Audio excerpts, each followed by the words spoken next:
My mic is muted. Hey, what's up, ladies and gents? Hope you're doing well and everything. Oh, this music sounds like we're gonna be playing Minecraft.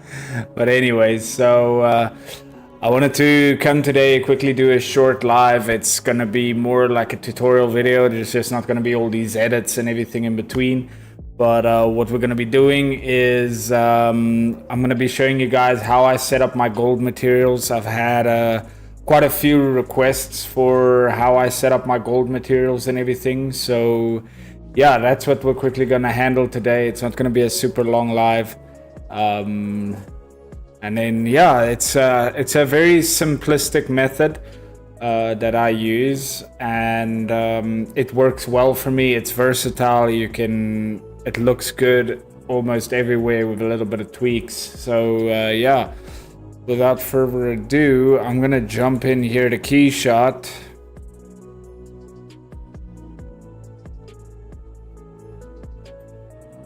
And then we're just gonna hop on over into an empty scene here, right?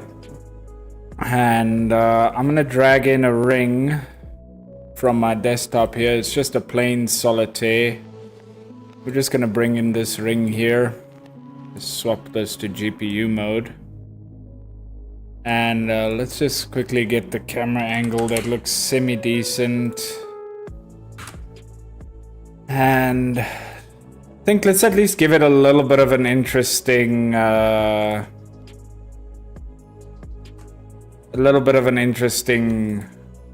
thing here on how we're gonna set up this camera and everything.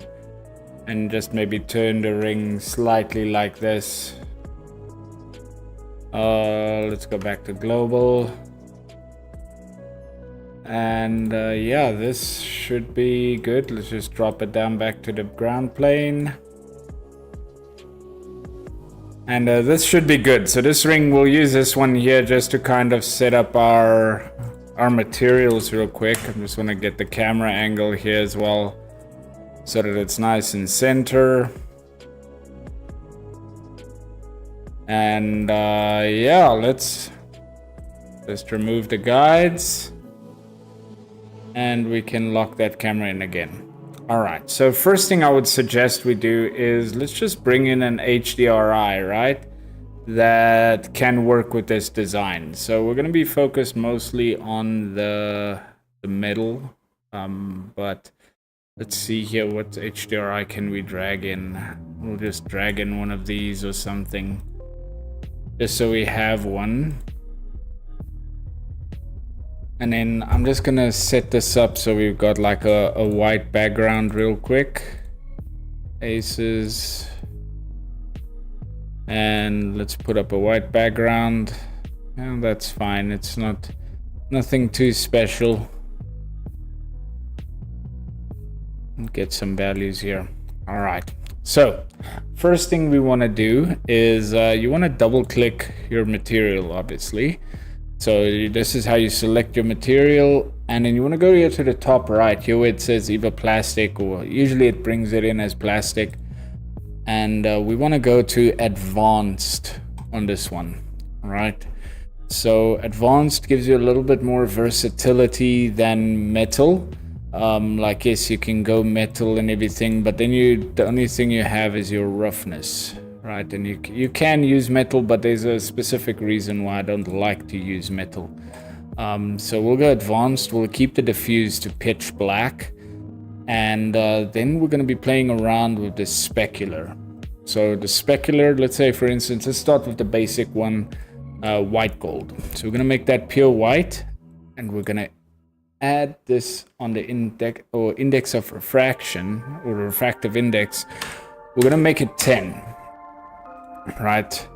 So now we already, it's starting to look like white gold. And I just want to switch this over to jewelry real quick, else it might not look as nice. And let's flatten, no, maybe let's not flatten the ground.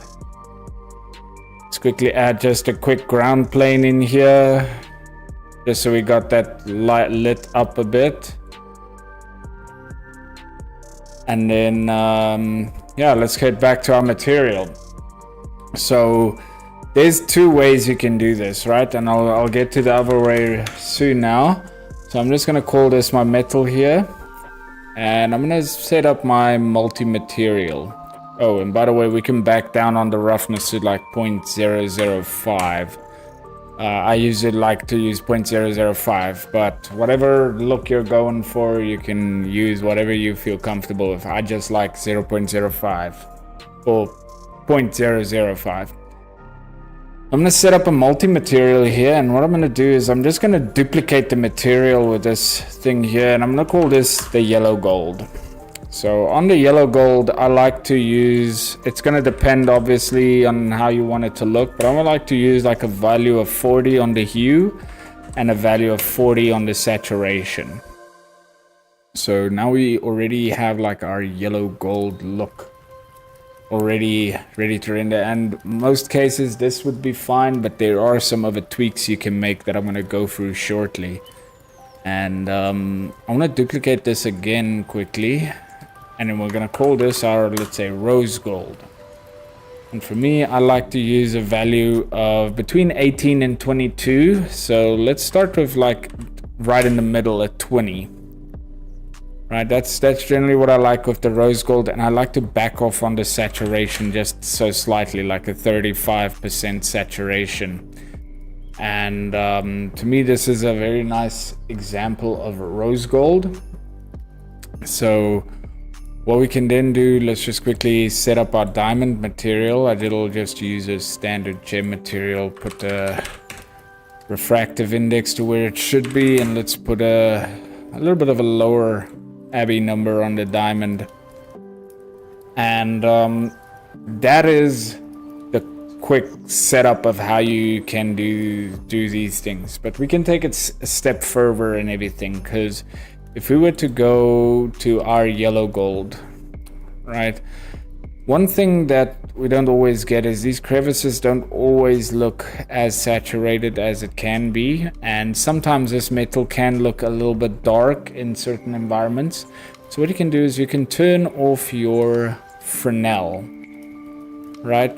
Then you'll have these reds here, and usually they're a bit too saturated for my liking. This is why I liked having Fresnel on, is getting rid of that red, but you can immediately see the difference in the lightness of the material. So if you have this and you don't, and it's a bit too light for you, all you can do is back down a bit on the value of your hue.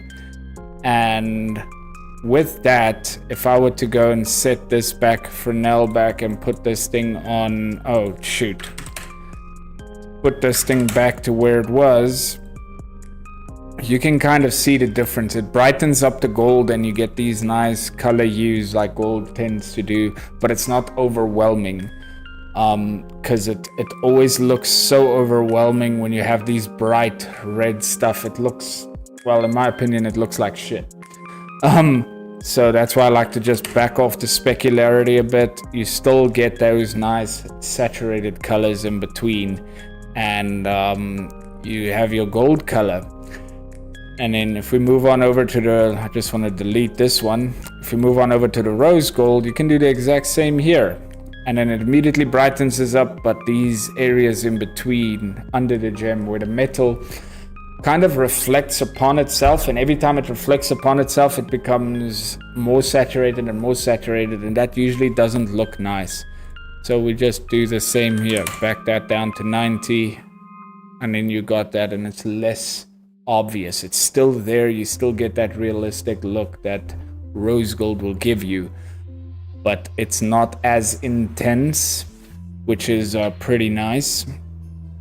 And then we can hop on over to the material graph here, and it's basically set up like this. Something I like to do as well, and this is almost like a little bonus tip for you guys, is to add subtle imperfections. Now, how do we do that? So you can get a bunch of imperfection maps online. There's some free available. I'm sure Texture Can or Polygon or whatever, some way you'll be able to find some surface imperfections. So I use Grayscale Gorilla for a lot of these things. So if I go to my textures here, I have Grayscale Gorillas that has very slight scratching and all of that. So we'll have things like these. This isn't really that nice, but for instance, let's say we want to add something a little subtle, something like this, right? We're going to bring that in, and what we're going to do, I want to find a way to show you guys here without blocking out the ring entirely. So let's do it like this. So what we're going to end up doing is we're going to add a texture, or under utilities, a color to number node. All right, we're going to put that in, and we're going to plug this into the roughness channel of each node. And immediately you'll start seeing some of this texture, but this is way too harsh. That'll pop up and everything, and when it's a little bit too harsh, it's not that nice, and that's why we added the color to number node. But before we get started, what I like to do is I select my texture node, double click it, right? And then you kind of pop this window up here, and under type it's a texture map. So I like to create a triplanar map, or triplanar, or however you call it. And then from here, what you can do is we can kind of adjust the size of them. Like these are a bit too big, so I would make this maybe like a 5, so we just have some subtle imperfections here and there.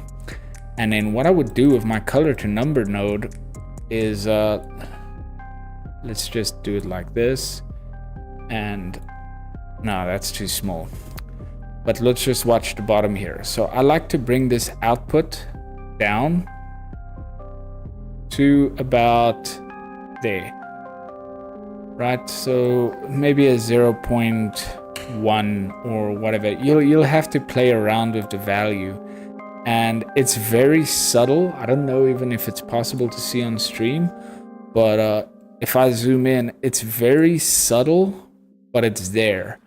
And it's like these small details that you can add that also adds to the realism of your materials. Nazir, how are you doing, brother? I'm doing fantastic. Thanks for asking.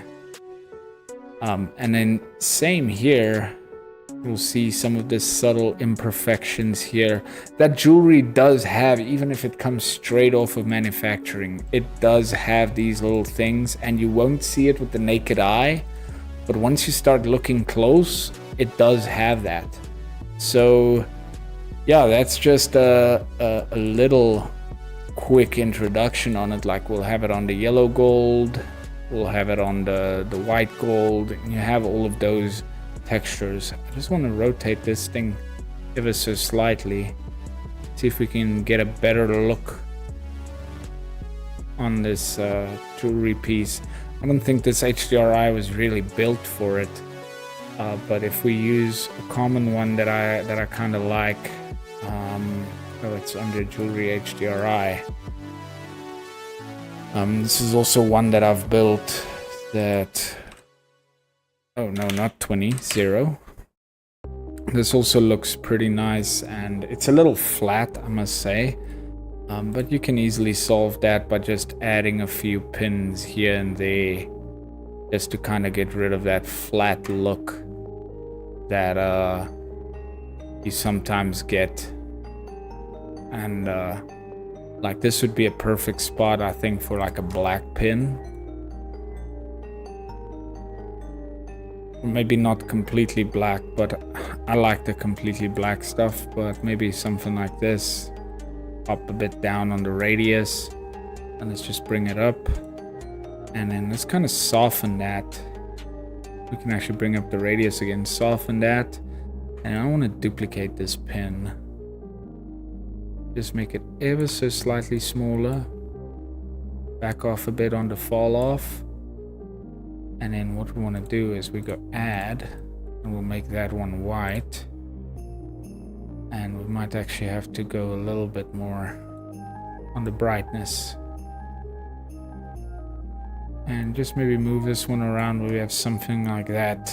You know, you create like a nice little highlight for it, or somewhere I think these would actually do good is on the back here. Just to kind of keep that contrast. And maybe bring this one a little bit down so it covers a bit more area. And yeah.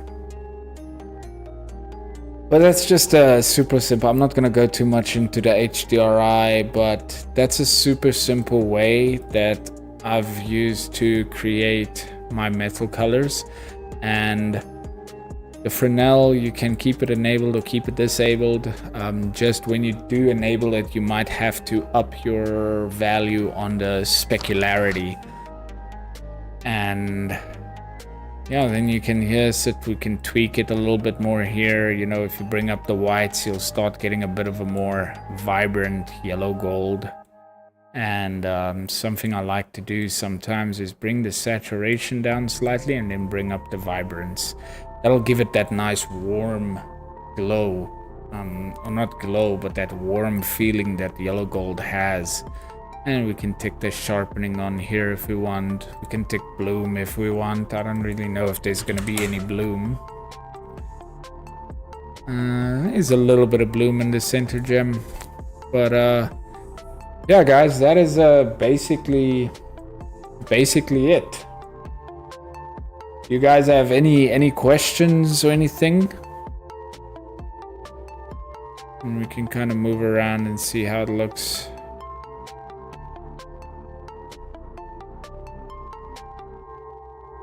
Yeah, that's essentially how it looks. And then once you get up close, you'll start seeing some of the details and everything. And we can always add a little bit of depth of field. Depth of field's always nice. Like I generally like to zoom out, place my depth of field, and then using the field of view to zoom back in. It's also a very neat way of kind of doing it. And then you can back off on these a little bit if you want to. Yeah, guys, that'll basically, just like I said, this is gonna be a super short one. I recorded a video and tried to do all this stuff, and editing videos just takes way too long. So I decided, let me do a short live. It's similar to like recording a video. It's just without all of the edits and all those kind of things. But yeah, let me know what you guys think. If I should do more of these short lives that can like substitute for quick tutorial videos. And yeah, then we can start doing a bit more of them. I know in the previous stream, somebody inquired about the supporting link.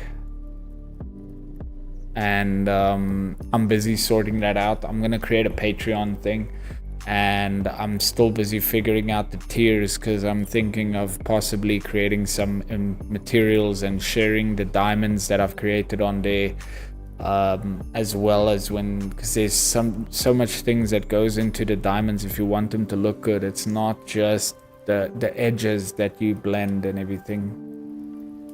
I'm not able to fix my emerald cut diamond. Could you please help me with that? What are you struggling with, brother? It depends on what you're trying to do. But in any case, so on the Patreon, we'll have different tiers, and like I want to get a Discord so we can also come together as a community and help each other out. And obviously there'll be some other benefits in the other tiers, like access to materials, possibly HDRIs, all those kind of things that I'll upload there for people in those tiers that can download those things and use them.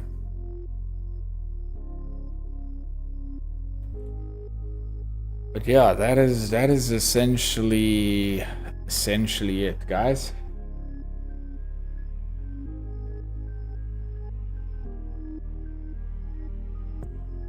How's the jelly bomb? Yeah, I do render out reflection and refraction passes in animation. So in Adobe After Effects, I don't use them as like I don't have a blending mode on them, because generally if I'm gonna use it, then I will apply the refraction I usually use for star glow and everything, and then you have an option to hide the source of which star glow uses, so then it's not needed to use a pass on it. So yeah, that's kind of how I do those things. DBS, the problem I have with school is I need to pay to keep that community alive. Whereas with Patreon, it's free, and I was thinking about it and rather using Discord as a community. It's just a lot easier. There's history, there's people that can solve problems, all of those things. Like school, we can always transition on over to there. It's just I'm not looking to take out money at this point to pay for a community if I don't even know if it's gonna work yet. So we're gonna be testing it with the Patreon and the Discord and all of those kind of things. And the Discord is only gonna be available to Patreon subscribers. And in that community, we'll be sharing insights and all of those kind of things. I can also help the people with problems that they're having with their renders and give them advice. And so can the rest of the community. You know, if you got a bunch of people together that everybody knows a little bit of something somewhere. And yeah, that's kind of where I'm thinking of going with that. So the school community might be a thing still in future, but it's just right now I'm not looking to take out money to start the community. I feel like it's unnecessary. There's other options available, and but eventually, if the community grows and we can look at moving over to school, we can do that. Also depends on what benefits they offer. I haven't really seen any specific benefits, but I also haven't researched a lot of it. But we'll do it on a Discord or something, because we can start channels and all of those things, keep everything nice and organized, and people can collaborate with each other and help each other out as well, and those kind of things. So yeah.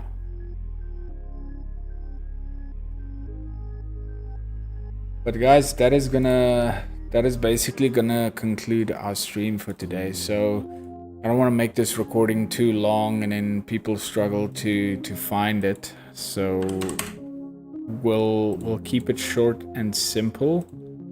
And yeah, then this video is always available to go and review if you ever get stuck on how to create the gold materials. Thanks. How's the jewelry or visualization business in the jewelry industry? Does it have a promising future? Yes, I would say it does have a pretty decent future. Like, yes, there is AI that is a threat, but it's also not a threat. And what I mean by that is that we can also use AI to aid us in our work. And it's gonna be a point, like AI is eventually gonna replace like standard commercial renders like this one here with a white background. AI is gonna get to the point it can replace that. But the thing is, those kind of things might need training, and so far I don't think AI is gonna be taking it over like in this year or next year or whatever the case may be, because AI still struggles with diamonds and making diamonds look good, especially small diamonds.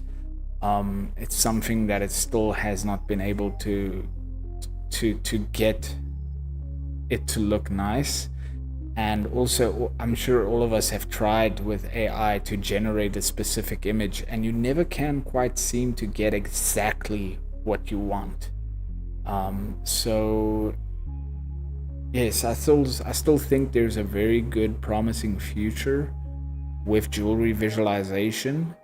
I just think with the addition of AI, we can our ability of stuff that we can do grows exponentially, and if we leverage it correctly, it could help create stuff quicker, better, and faster. Well, quicker and faster is the same, but faster and better.